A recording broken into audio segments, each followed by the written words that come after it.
Welcome back to the Meeple Marathon and our continued coverage of Zombicide 2nd Edition and the Washington ZC campaign. So, at the end of our last scenario, we were successful in the opening scenario of the campaign. All of our survivors came together for the first time and helped some people escape.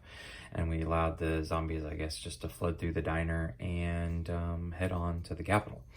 So, at the start of this video, we're actually going to be wrapping up the events and, the campaign stuff from the first scenario. But I wanted to make sure you guys got to see how that's going to work.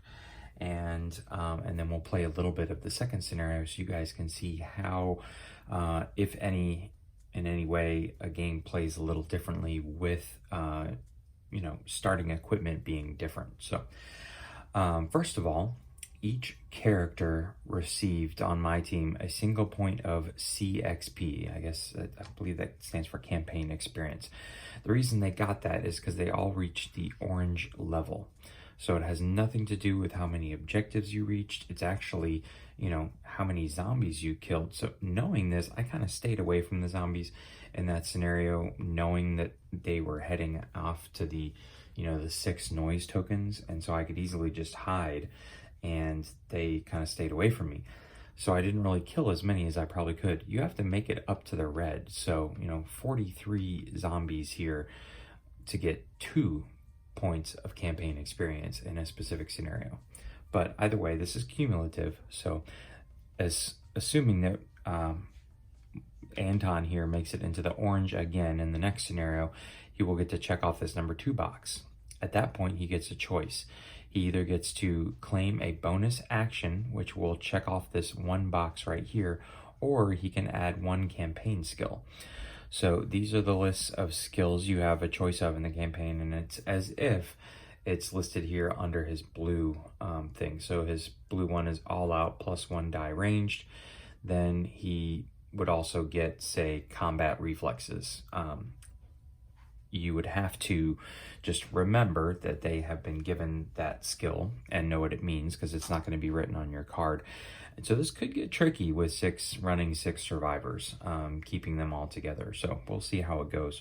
If you choose the bonus action, you're going to check off this 1 here under the reserve column, and check off the number of boxes each time if you've chosen a bonus action. And then what that means is that you can spend your bonus action anytime on your turn during a scenario. You can say, if it's the beginning of the game and you only have 3 actions available to you, but you want to move 1 more space, you can use your reserve action, and then you would check off this box right here. Now, some of you are saying, well, that's not nearly as good as a whole skill. But at the end of every scenario, you are to go through and erase the spent column, and you get all of your reserve bonus actions back. So if you decided to take 1, 2, 3, 4, 5, 6, 7, you could end up with 7 free actions that you could take. So technically you could use them all on 1 turn too. It's entirely up to you, but you only get to use them once per mission as stated right here, but you get those reserves back. All right, the last thing that we're going to do here is cover keeping a weapon. And so we're going to be rolling some dice here, and I just wanted to show you before I move this out of the way is anytime you keep a piece of equipment, you're supposed to write it in this area here. So I'm going to move this sheet out of the way now so that you guys can see.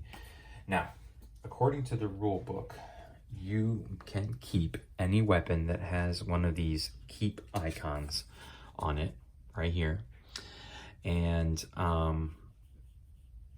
anything with the lock symbol is something you can keep. And this number on the lock symbol there is the amount of dice you need to roll. And it's got to be the all-out dice. And if we roll a break symbol on any of them, we don't get to keep the kukri. So, for example, the chainsaw here you have to roll 5.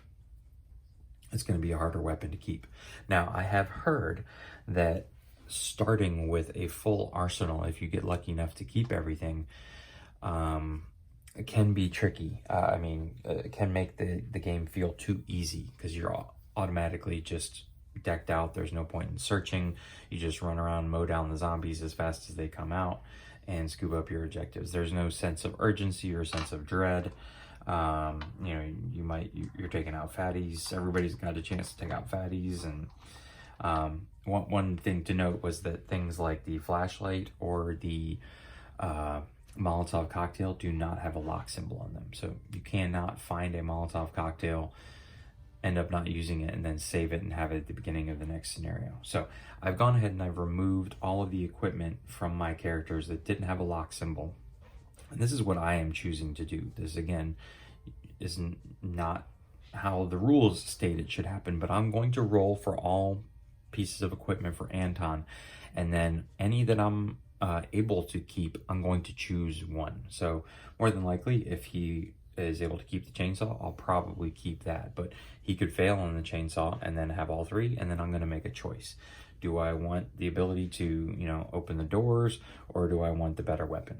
So keep in mind that we are still going to be passing out these starting equipment as well. So a standard fire axe and a crowbar are still going to be passed out to someone. So that way, I figure everybody, if they're lucky enough to keep at least something, will start with both hands filled in some way or another. So let's go ahead, and we're just going to go through all the characters this way and see what we get to keep, and then we'll decide what those characters are going to keep. So I'll just start on the left, and I'll work my way over, and anything I am not getting to keep, I'll remove. So here we go for the chainsaw first. All right, so he does get to keep the chainsaw. I'm just gonna go ahead and roll the rest of these. All right, just to see. So see, the katana is gone, and the kukri would save. But again, I am not going to allow myself to start with this arsenal. So I am just gonna say that Anton is going to keep the chainsaw, and that's it. So let's get Anton out of the way and bring in Angelo here, who he got the K-bar right at the very end. But like the automatic shotgun or Ma's shotgun, like this is a really handy weapon to have because it can do both things. The K-bar is nice, just having it slotted, it gives an extra die to another melee weapon. So again, I'm only going to keep one, so let's go through here, and again, we'll start with the automatic shotgun. All right, so the automatic shotgun blew up in our hands, so that's gone. And now we'll go for the submachine gun. Nope, submachine gun's gone. Okay, let's try for the K-bar. All right, so we get to keep the K-bar, and then Ma's shotgun here. We get to keep Ma's shotgun. So I think I'm gonna keep Ma's shotgun. As much as I thought that these would probably be some of the best weapons, but we're just with the 2 power definitely seems more potent. So, all right. Next up is Ashley, who actually did not reach. She was the only one. She got stuck at 18. I'm pretty sure though, if I had known if I had remembered after having read the rule book, what the, how you got experience points, I would have made sure she killed one more zombie. So we'll see. I may go ahead and give her a checkbox, but she's rolling 3. Okay, no, she can't keep the kukri. And now she's rolling 2 for the machete. All right, so she does get to keep the machete. I'll obviously let her keep that one. Okay, so Tess has a tough choice here. She's got an option between the sniper rifle or the golden AK-47. So let's see what our options are. All right, nope, sniper rifle is no longer an option. Ooh, she could be the first one who doesn't get to keep anything. Golden AK-47, nope. All right, so she lost everything. She's gonna have to start with nothing but starting equipment. And Mindy here only ended up with a single sniper rifle, so it would be handy to have one of these in the party. All right, so we are safe. Mindy gets to keep her sniper rifle.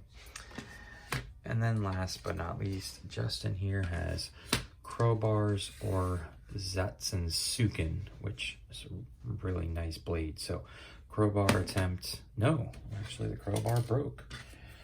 Okay, and Zatsuken, or Zentetsuken. I don't know if I'm pronouncing these correctly. Nope. All right, so Justin, like Tess, is gonna have to start completely from scratch. So there you go. That is how the keep equipment works, and I'll go through and write down on everybody's sheet what item they are getting to keep. And so yeah, I feel pretty good about this. We'll be able to give like Justin and Tess some decent stuff here. They're both melee characters actually, so I don't know if I'm going to give them double pistols or not. We'll see. But at this point, I'm going to take some time to set up the second scenario, and we'll play through a few rounds of that. I'm not going to play through the whole thing because, again, this is a campaign, and I feel like once you've seen it the first time, I'm not quite sure how good the replayability is going to be for these scenarios, so I don't want to spoil it for everyone. So, but I do want people to see how the scenario plays out with people already having advanced weapons. So give me 1 minute to set everything up, and then we'll come right back. Okay, so here is the setup for the second scenario. Looks very similar at this point. And again, we have 6 noise tokens set up. There is one difference, though, in this special rules for this scenario. They say that if a zombie ever does start a move action from this zone where all of our survivors are starting, it immediately leaves the map and then is essentially teleported. I don't know if it's supposed to be the same zombie or not thematically, but ends up coming out on the one spawn point over here and just stops there. So moves from here to there as its movement. So that's really the only different rule that was thrown into the mix here. Other than that, again, we have to address all the objective cards on the map. So we are again starting at 12 p.m. And my hope for the rest of this video is just to show off a couple rounds so you guys can see how starting with some advanced and pimp weapons may affect the gameplay. So let's go ahead and get started here. I've got Anton and Angelo, the blue and the green character, Tess, the orange character, and that's it. Who can open doors, but that's one more than I had last time. Plus everybody is together. So what I'm wondering though is whether or not I should rush down here as quickly as possible and then work my way back, maybe hitting up these, but I don't want to really be around the number one spawn point, especially when things start getting intense. So maybe that's what we'll do, is kind of go ding, ding, come out this way. And then, yeah, I mean, this is the obvious, but this is all one big building right here. So, yeah, maybe it wouldn't even be worth it coming all the way down to this door, enter in here and work our way through the building. So just something to think about, a little bit of strategy here. So, all right. Although, again, the scenario will end as soon as I complete things. So, all right. I have talked myself completely out of my original strategy. So, let's get started with, yeah. We're going to start with Angelo and his crowbar. So, Angelo is our green character. He's going to take one action to move. He's going to take a second quiet action to open up this room. And we will start drawing some zombie cards here. So right off the bat, we have a fatty rush, but we're still in the blue. So even though everybody pushed up into the orange, everybody starts back in the blue at 0 at the beginning of these. And so then I guess I would have started here and moved there. So here we have 3 runners.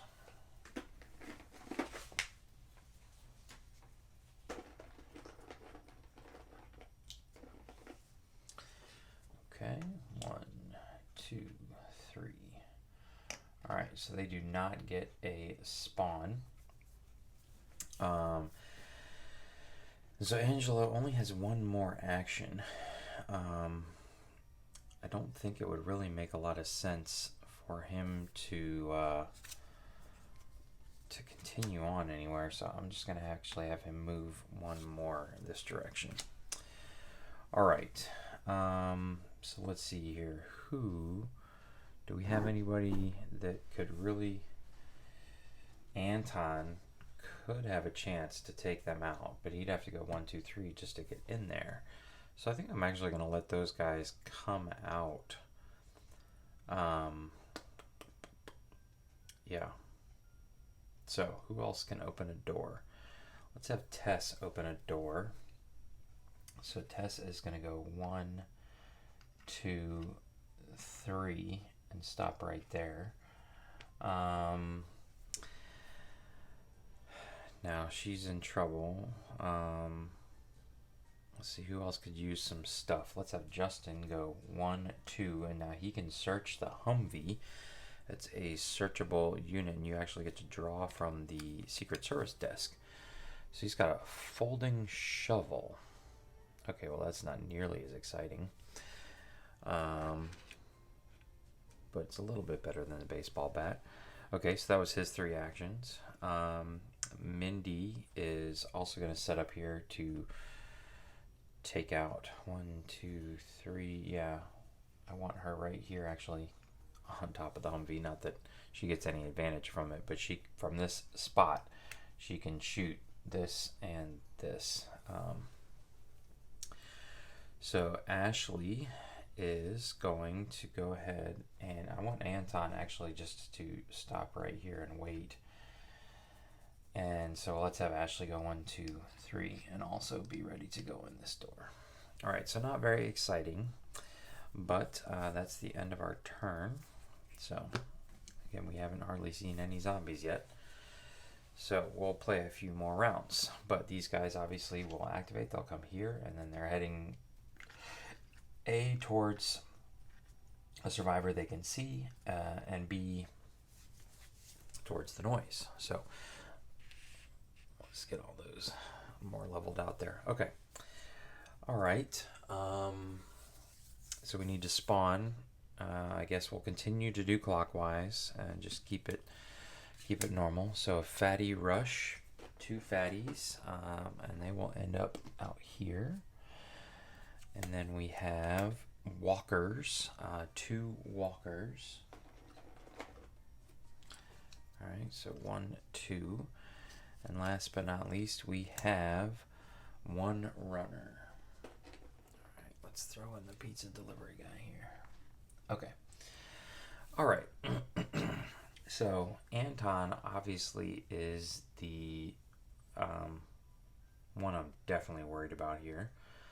So let's have him go first, and I'm just going to roll my regular dice for right now. I'm not going to go all out quite yet.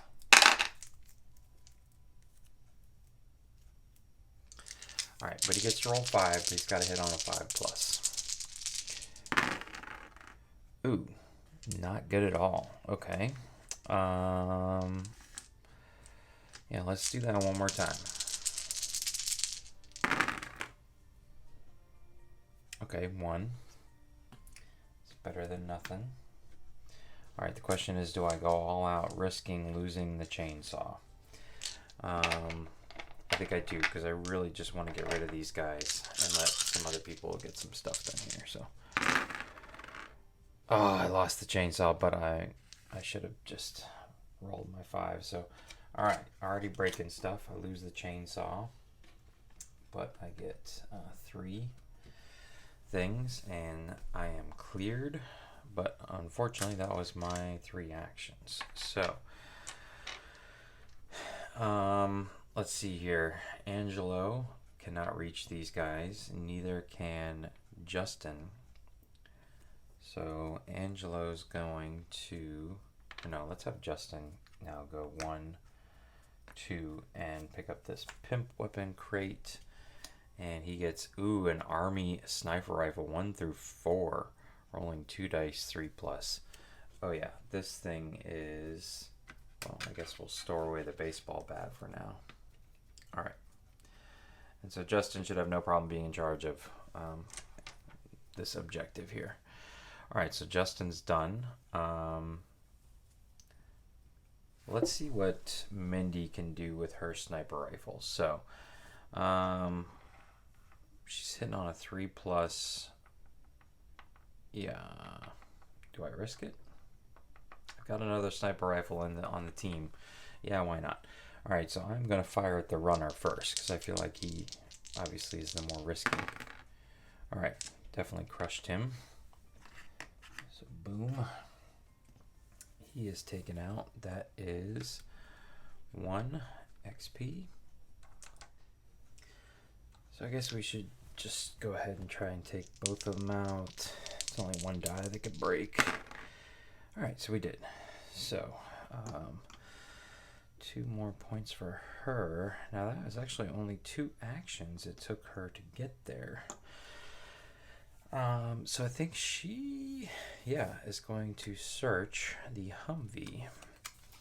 And she gets a repair kit. Discard. Ignore all break results from a single attack roll. May be used in fact. That is a handy little card to have. Okay. All right. Discard to, All right. Okay, not bad. So, Angelo now. Really, let's save Angelo and have Tess open the door, which is going to cause a little noise, but again, there's 6 noise tokens up here, so not nearly as loud as her. And we only have 1 room we need to spawn, so let's see what we're dealing with in here. And it is, we are all still in the blue, so it's actually all quiet in here. Get rid of these as well. All right, so that was 1 action, and Tess could use a weapon, so I'm actually going to have her go in and go 2, 3. And that leaves Ashley the ability to go 1, 2, and pick up this first objective here as her 3rd action. So this reads, soldiers gathered in this house to face the zombie herd and fell for their country. We will avenge them and make good use of the weapons they stashed here. We hear voices and calls for help coming from a military radio in the corner of the room.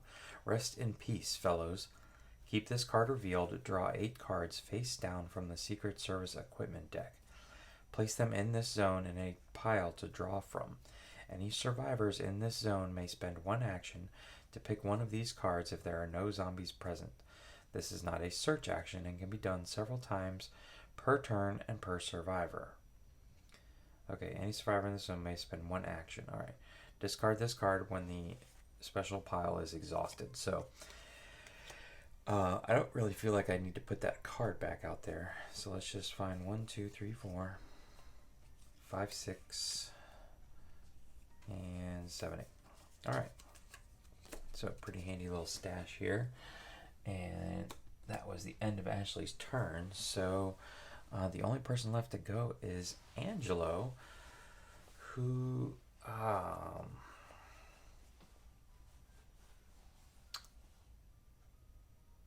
I think is just going to go ahead and go open this door. So he's going to move 1 into this zone. He's got a crowbar so he can quietly open this door. So boom, we will spawn something here.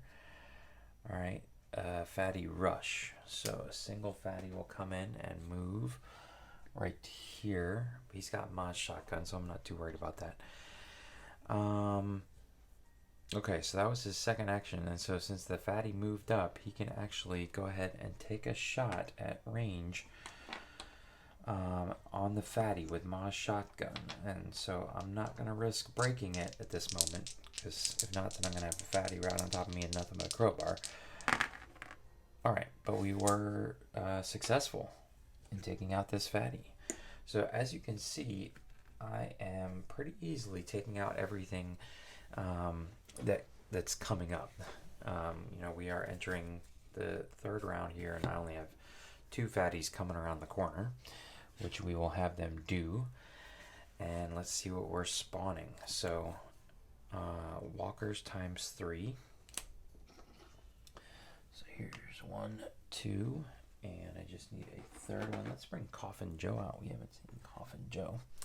All right, there's 1, 2, 3. Then we'll come down here, and Walker Rush. Look at that one. 6 are gonna spawn and then activate. So 1, 2, 3, 4, 5. Ooh, we haven't had Chinese Dragon yet either. 6. This is actually like a double. So, and then these guys are actually going to all end up here. And I've got Mindy just posted up here. In a minute, I'm going to replace her with Justin, who's got an even better sniper rifle. But she pretty much can just stand here on top of this Humvee and hold her own. All right. And then last but not least, up top there, we have 4 Walker Rush. So 1, 2, 3, 4. All right. And so then they will come right here. Boom, boom, boom. Okay. And that is it. So, what I'm thinking of doing here is strategically, I want to go ahead and open this big, huge room before anybody jumps up into the yellow. That way I'm spawning in the blue and might get lucky and draw the abomination. And that's actually the last building spawn I would have to deal with. So what I'm going to do, yeah, because it's Ashley or Tess, both of them are way up there. Angela's already in the right zone. So he is going to start off by quietly opening this door right here. And you can see here that I can draw lines through all of these open doors. So I'm going to start up here and spawn this way. So let's see what we got here. We have 3 walkers. Okay. 1, 2, 3. All right. And then we have a Walker Rush, but only 2. See? 2 is better than 3, and so then they would come right here. Remember, they can't open doors, so they're having to travel through the house. So then in that same room with them, we get an extra activation, all walkers. Oh my. So this can spell a little bit of trouble. Actually, I think they would just move in a straight line. Oh man. Okay, so then you guys go. This is now very crowded in the Humvee. So Mindy's got her work cut out for her here. She is surrounded. All right. But I think we got her covered. She can only use her pistol with people right on top of her. Okay. All right. So that was for this room. So now we're doing this room, and it is all runners extra activation. There's actually no runners. Oh, and that's no one. Did I? Yes. See, that's in blue, so it makes a difference. So all these people are going back. My strategery paid off. So boom, boom, boom, boom, boom, boom. Okay. All right. That's much better. Okay, so perfect. Again, nothing. And then that was for this room. So this is the last one. And it's again no one. So 1, 2, 3, 4, 5. 1, 2, 3, 4, 5. I spawned all the rooms, and since I did it while we were still in the blue, it was very painless. Let's say that. So, all right. So Angelo now, let's have him, just start working his way through this house. This might be pretty easy, ladies and gentlemen. So that was one action just to open the door. He's going to take a second action to come in here to move, and his third action is going to be pick up this card here. A man with a white coat is hiding there, terrified. A few brave words are enough to reassure the physician and fill him with a sense of revenge. He's asking for a weapon to get the job done properly. We could also use his skills. What should we do? The survivor makes a choice. Escort the physician. Place a survivor miniature that wasn't used next to the survivor. He's a companion, and the survivor is his leader. The physician has the medic skill. Give him a weapon. Choose one weapon from the survivor's inventory and discard it. The doctor goes out on his own. The survivor earns 5 AP.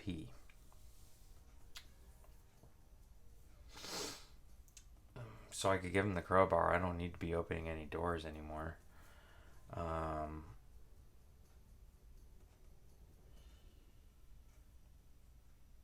don't think I'm really going to need the medic skill. So sure. Let's give him the crowbar. I'm giving him a weapon. And I'm earning 5 AP. Boom. Alright. So that one's done. And that was open, move, take. Alright. So we are good. Yep. Okay, so Angelo has gone. Let's just see what Mindy can take care of. So I think since she's got 6 people in front of her, we are going to go all out with her sniper rifle. And we're going to be firing into this zone. So, plus she's got her repair kit. So that's 1 gone, but that's it. All right, let's go again. All right, that's 2 misses, and this is her 3rd and final action. Just 1 more. So really not that great for her. All right. So next up, I am going to have Justin come out and go 1, 2. And he's also going to fire in this direction, but he rolls 2 dice normally and hits on a 3+. So I will go all out with my army sniper rifle. Oh no, I lost it right off the bat. Oh well. C'est la vie. Alright. So we did take out 1. So he bumps up to 1, but that's it. So,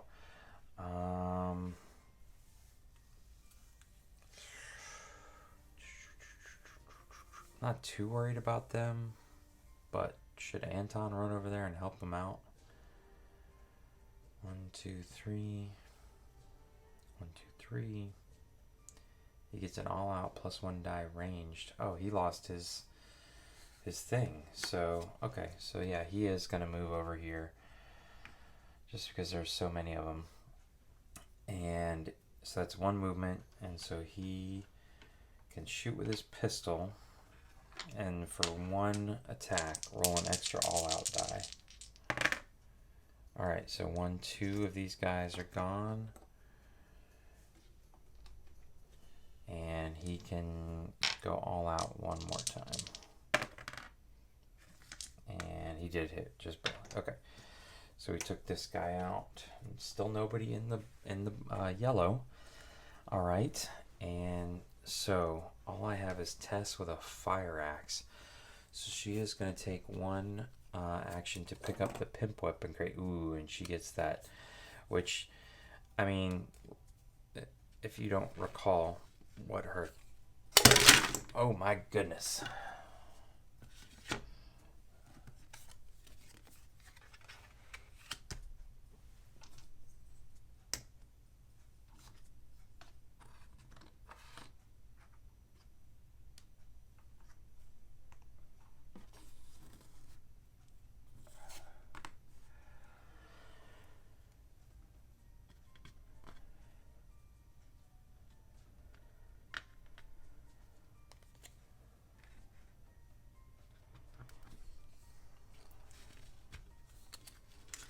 Alright, if you can't recall what Tess looked like, if that's not a character made in the views of what's her toes from The Walking Dead, I don't know who is, but it's very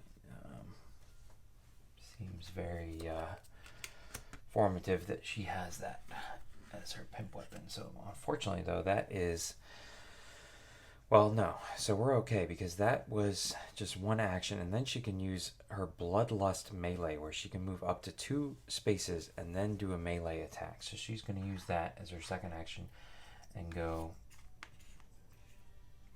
1, 2 into the melee here, and she's just going to roll